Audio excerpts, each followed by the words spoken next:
And we now have a few more pieces to remove in the center of the unit. You have a front cowl piece, which you'll remove the plastic and stuff from it as well. You have a trunk that mounts to the back. And you also have a the front steering column, which you remove the plastic from it as well. You put this on because you want to be careful of how you're going to route your cables. It's very important because if you route them wrong, it can bind up and keep it from turning a certain direction, or also create a situation where it puts premature wear on the wiring. So with your speedo cable, which is different from your wires, and it goes, you see this here? This is your speedo cable. It runs up to the back of the unit, and you want it to run to the left of this center post right here. Everything else can go to the right. But you don't want to have anything dragging, you don't want to have anything binding, and you can take the steering unit and slide it down on the shaft here and make sure that it spins free with no pulling or binding on the wires. Same thing with this one. And you have a few pieces from around the frame so you're not tripping on them, sliding on them, or getting the hardware confused with what is actually going on the bike. The seat lock in the back, and open the seat to find the rest of the items that are shipped with the bike. You have a front fender, a safety CD, a parts manual, and a toolkit. These three items put to the side. These should go back in underneath the seat at the completion of the assembly. You should probably go find which we have several spares at this moment.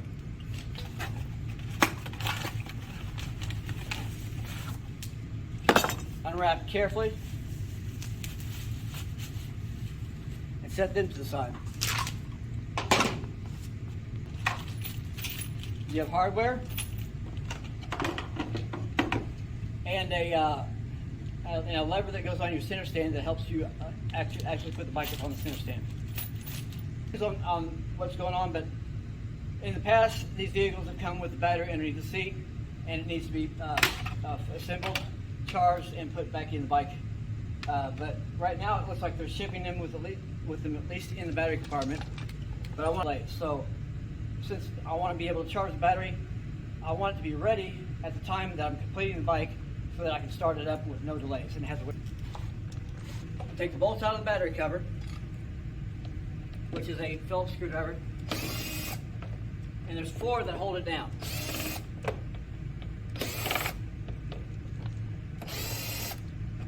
Yes, I do have a battery, and it's not hooked up properly, so at this point in time, I will actually take it to the charge. And this is very important. You want to clean off the top of the battery terminals because there's a corrosion on them or a coating that keeps them from connecting properly if you don't.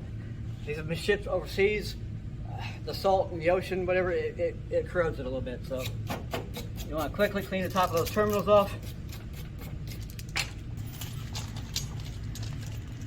The bolt that holds the steering knuckle, the steering assembly together, and a collar. Show it to me. Put it in front of the camera, the bolt. That is funny shaped. It's flat on one side and beveled on the other. So I'm going to slide it on my bolt with the flat edge up against the bolt head. So it looks like this. And I'm going to slide it in. I may have to slightly lift up on it as I push it in until it's flush all the way to the back. This is one of the first steps we proceed to use because it helps make it easier to get the bike off the frame. The front steering forks onto the frame and keeps it mounted down. I want to remove the nut. This is usually just a shipping nut. It can be thrown away as well. And then I'm going to I need bridge. And I'll reach down as I lift up with my knees, rock it, and slide that out so that it's just an easy process without hurting your back or anything like that. My Speedo gear, and that it has a seal in place. I want to make sure that I have a spacer that was on the axle bolt, and then of course my nuts should be in my hardware. Now that slide to the side, lift up, and pull the back of it off. Come around and lift up on the handlebars and slide the frame out and away. And now I don't have a lever for the center stand, but I can still put my foot on it to hold it down as I lift up and slide it back so I can rock it back. And now it's sitting ready for grab a tire. And I have a little tray with me as I pull the bolts out. I just drop them in the tray so I can just dump them in an appropriate container at a later time. Bolts the nuts or the screws or whatever into the little pocket here on the bike itself, and I'll put the cover back on the bike. The goal here is to never have any of your parts or bolts or anything on the floor where if you have to get called away or walk away, that somebody can then walk by and not be paying attention and accidentally kick them somewhere. So I tend to work from trays. And I'll take all my hardware and dump it in the tray so I can easily see what I've got and what's left. Nuts here. I've got two smaller ones that are going to go on the kickstand lever, and they go with 2 bolts to mount it. Bigger nuts that are going to mount both my axle and my steering knuckle. So, I'm setting my parts right here on the bike.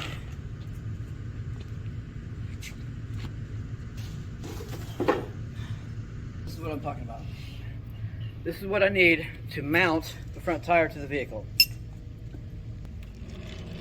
And I'm going to come over here and I'm going to holding onto it, and sometimes I'll put this in here for leverage to push towards the outside and run that brake pad back into the housing to give me plenty of clearance to slide the brake disc on the tire into that. So I'm going to slide back around here, and then I'm going to lift the tire up into that groove and put the spacer right here in the tire through the seal and lift it up to this so I can slide this through. Not all the way, because now I'm going to come to my notches in it that are going to slide into the tire, which has the appropriate notches here. Those have to line up so that when I slide them on, I'm going to go ahead and spin this so that when I slide it on, it's going to be lined up to those notches here and here. Excuse me. And I want it so that it slides all the way back. And when you know when it's slid all the way back, you know it's correct when you can take this, which by the way has a notch right here on the top. See this notch? All right, so that's going to line up with, I'm going to pull it back off, this section of the Speedo gear, and that's what holds this in place to keep it from spinning when the wheel spins. So again, I'll check my alignment. I'm going to slide that back on, and from where it just touches, it's going to go on quite a bit more. If it doesn't, you need to figure out why, because if you don't get those lined up and you just push that on there and you struggle with getting it in there, then it's going to crush those tabs and bend them down, and then you'll have a problem where the Speedo doesn't work.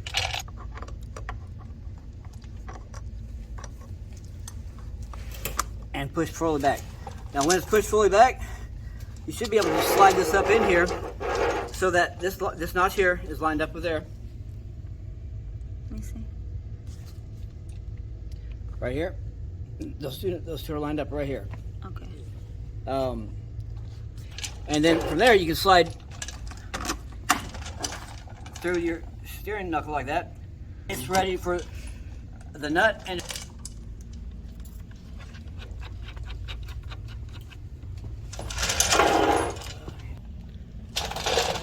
is down. You should always use some type of Loctite. We recommend red Loctite. On the threads, just a couple of drops before you actually spin it down. But you can use the regular ratchet for this as well. And I'm going to zip this down. And here at the end, I'm going to put a final torque on it by hand to make sure it's tight enough. Forward and check your speedo to see that it moves. Moving. It's not going to move much because you're moving it by hand, but you can at least check to see that it's working before you move on. Because at this point, it's able to be moved around, and if I need to move it for some other operation or whatever, I need to move on to something else and put this to the side, I can then easily put it up and down on the kickstand. And how you want to mount that is so that the concurve side is going to be on it, facing towards the out.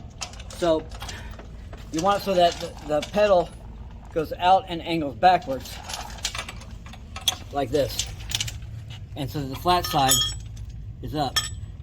I've seen people mount them like that, and that's wrong. It's also like that. Bolts with two nuts. Let's go through here. And right now I've got, from the factory, I've got weld slag on here, which is keeping me from putting this one in easily. And if it can be easily knocked off, then I'll do that. Bolts. I'm going to put those through the holes. And I'm going to put the nuts on the back.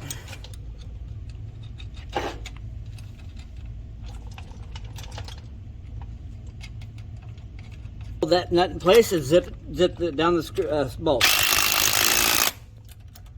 And I'm going to do the same for the other one. This vehicle around by dropping it off the stand. And or easily put it back up on it. And it also is going to get Loctite. If I accidentally drop something, if I kick it, if I got a cluttered floor, then I'm going to spend a lot of time looking for things that I shouldn't have to. So, this is a 14 millimeter nut. Makes it easier on me in the long run because I'm putting a lot of these things together, so I want to be able to just get it up in there and hold it. And this is not a great angle to be working with. So, well, again, we're working with 13, 14, 12, and 10 for our tools so far. That's in millimeter. Everything, my cables are right.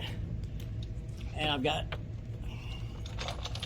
my bolt here, which I'm going to move this slightly back towards the center so I can get enough space to slide this in and firmly on that bolt. And I'm going to turn it to the left, my left, as I'm facing the vehicle.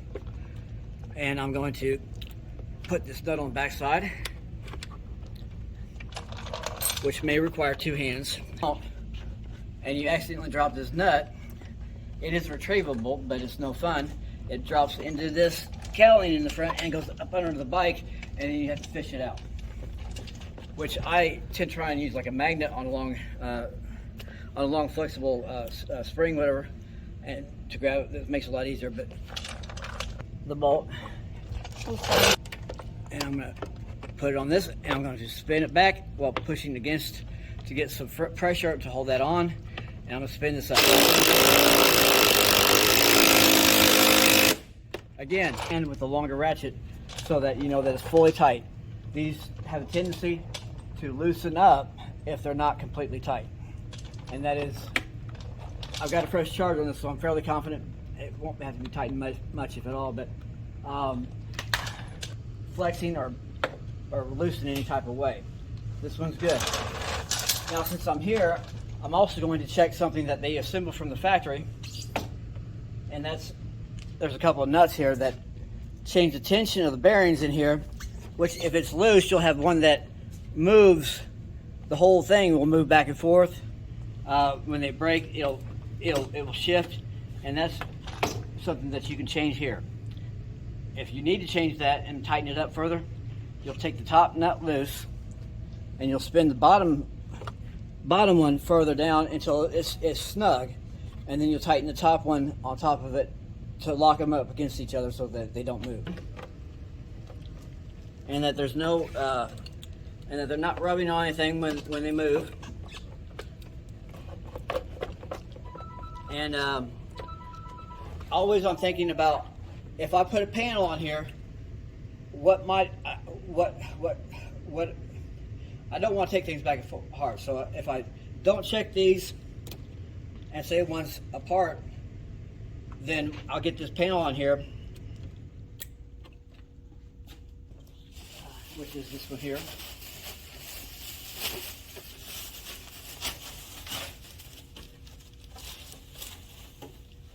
And it requires 4 screws,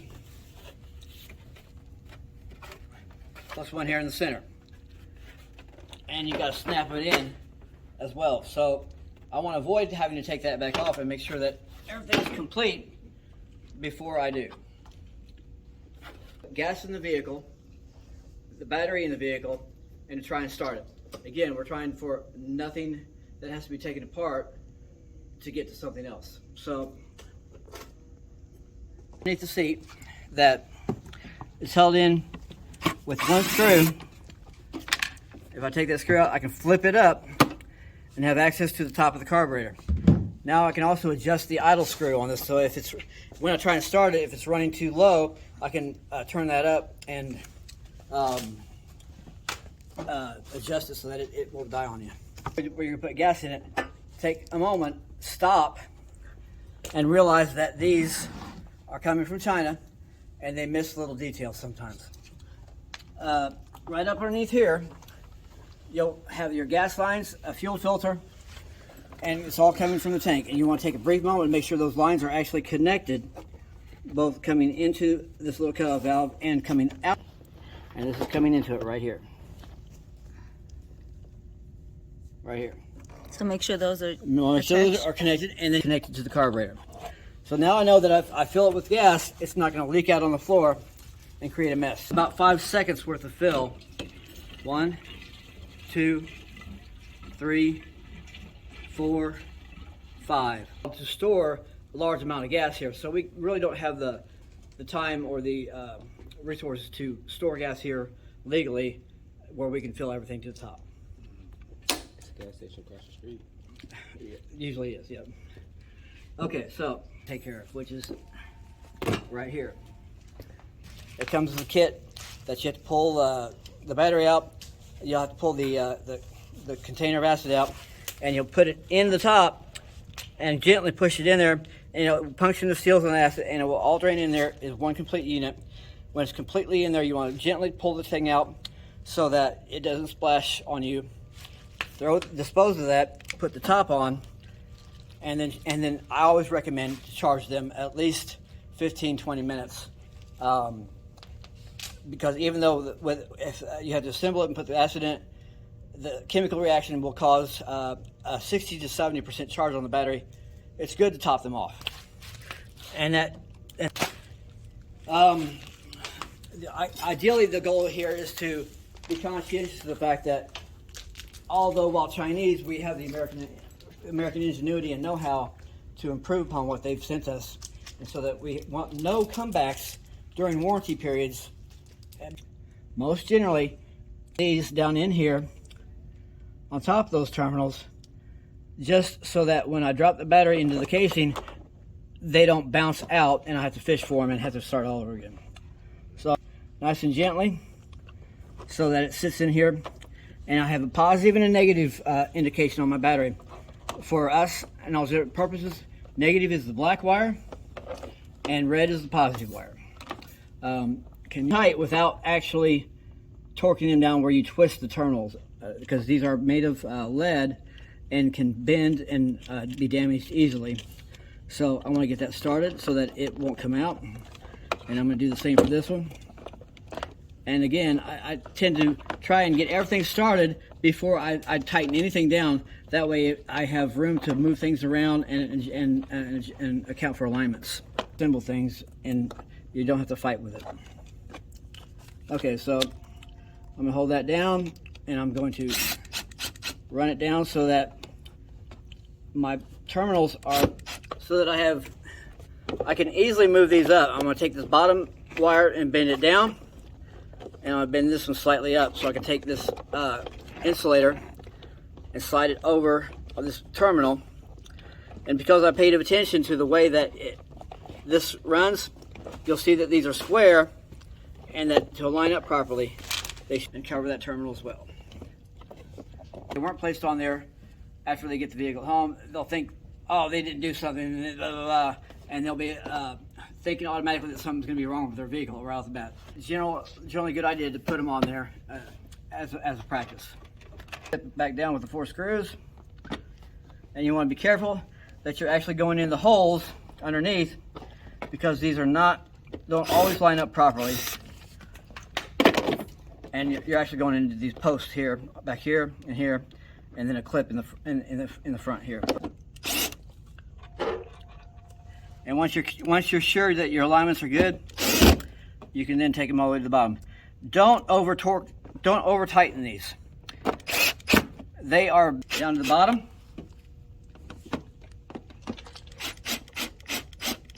That should be good.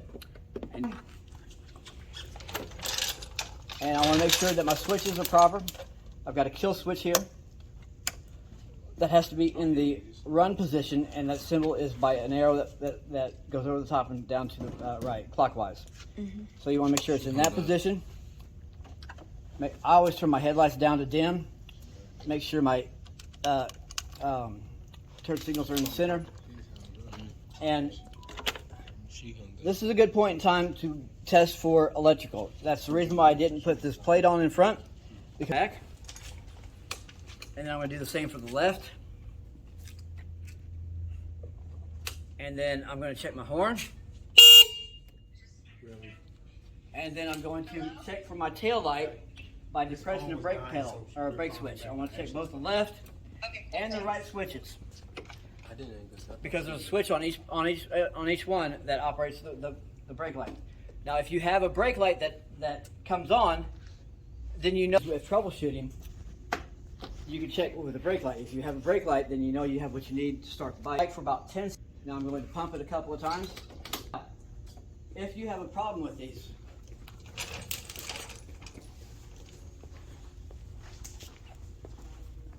we keep a spray bottle of gasoline, in the shop at all times. We do not recommend starting fluid on these. These motors are too small for that, and starting fluid can actually damage them. So we'll take a spray bottle of gas and go straight into the intake. Just got to grab it, pull it out a little bit. What kind of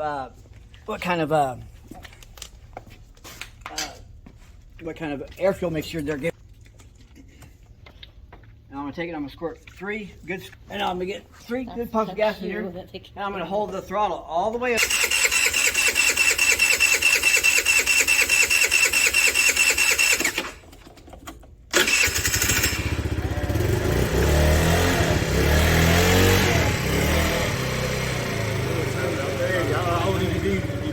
I try to leave them open, but sometimes they just fall back in the lock.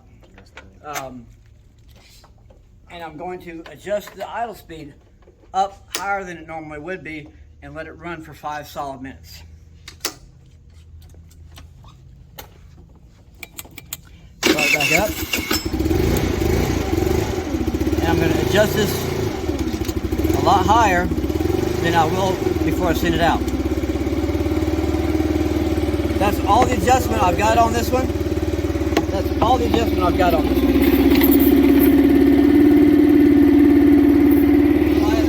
Play in these bolts here, so I can take a screwdriver and very carefully make sure I don't hit the screw at all. Line it up about like this, and I will smack it with a rubber mallet. I'll get the rest of the play that I need for that to the electric choke. After that, the electric choke will pull off after it warms up, and it should drop down to the right speed. You want to make sure that you get your alignment here. You want to make sure that I'll lift those up, and I turn this to get it out of my way. And if I get one side aligned, I can then here's on this side. And if I start with one side, and you want to be careful to get actually in the bolt hole and lined up, and just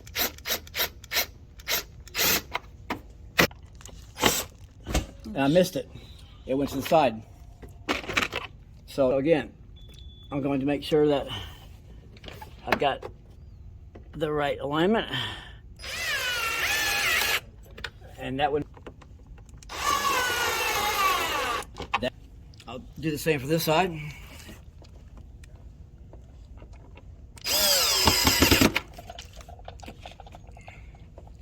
And again, the plastic studs that hold them together are off.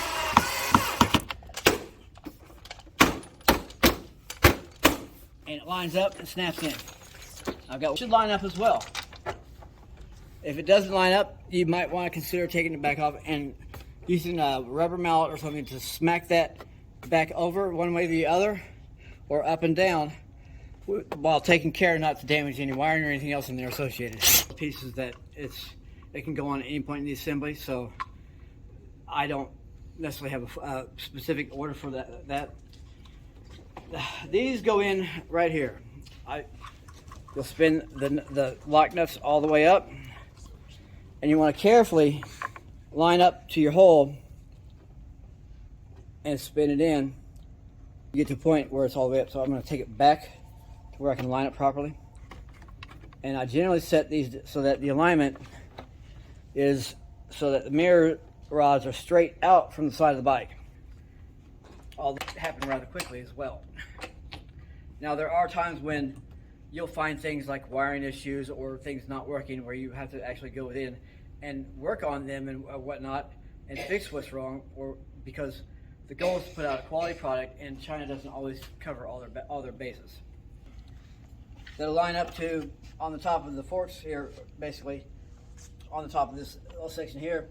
There's a couple of tabs that they then hook onto, and sometimes, like for our Solana model, these are almost impossible to get on to because we don't have enough space between here and the fork. So on the Solana model, I'll actually take a pair of pliers and I will actually grab onto it like this, and I will pull this edge all the way off to get the space I need. It doesn't look pretty, but it's out of sight from the customer, and unless they take it apart, they'll never see that, and probably not even recognize the fact that it was done like that. So by the factory, that is required to mount that down. So I gotta take that one loose and this one loose. And there's also a little rubber washer associated with that too. Make sure you get them both to go back on there. And you pull them outwards, both like this, then that gives you a lot of play to work with, and it helps with getting these things in here and on there properly. So just pull those out just a little bit, spread them out. I'm gonna go in here and I'm gonna hook this up to the top, and I'm gonna drop this down on here, and this one as well. So now I've got a slot here that down the bottom, and that's gonna help get me in alignment real easy, and I can use my tool to zip it down. Again, holding them in place by my fingers so they don't shift. And all I have to do is work with the edge. And my alignment's already there.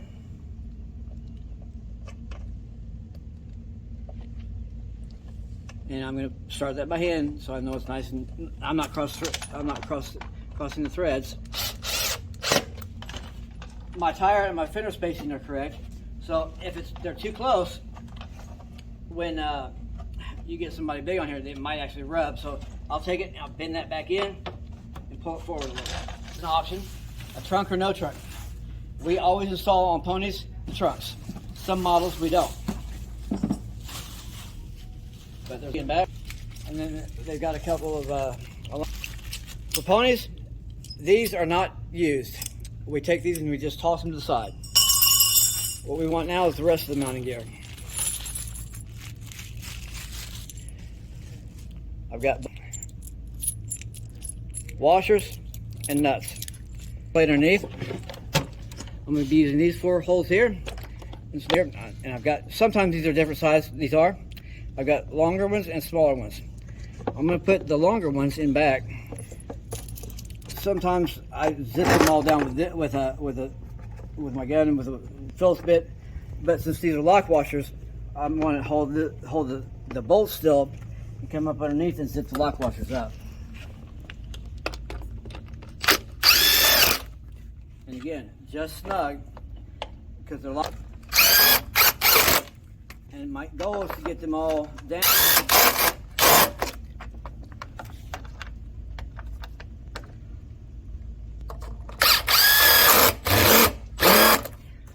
Because I had a problem with getting that socket up here, I'm going to now hold the bottom with the wrench.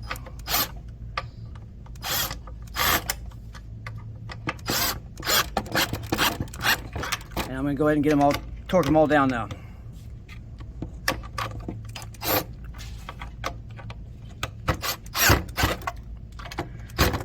And now most people will say we're probably done here, but not me. A little bit to the side so that it sits around that wire there. Pull this in, lock it down, take the key out, and place it with the other set of keys. That way I know all my keys are in one spot, and it's up to the customer to separate. Make sure that I have enough. And if I can touch my fingers easily, I don't have enough tension. So I'm going to adjust the back brake. It's simply a thumb wheel screw that turns it in. If I turn it a couple turns, in this case I'm going to turn it 4, and I'm going to try it again. And now it's still doing it, but I without drag, but also have it be able to tighten. What else? I won't be able to adjust the back if you got that squeeze. All right, so that should take care of it, and it does. And lately, this is the 2 extra screws that go. Usually, their bike is assembled, and now we'll finish starting it and running it for that 5 minutes. Don't forget this. I almost did. It's a little cover plate for the center. It drops in here, and it has little rubber tabs here that drop in these holes. If you are having a hard time getting this in those holes, you can take anything, a screwdriver, you just push them in and lock them in.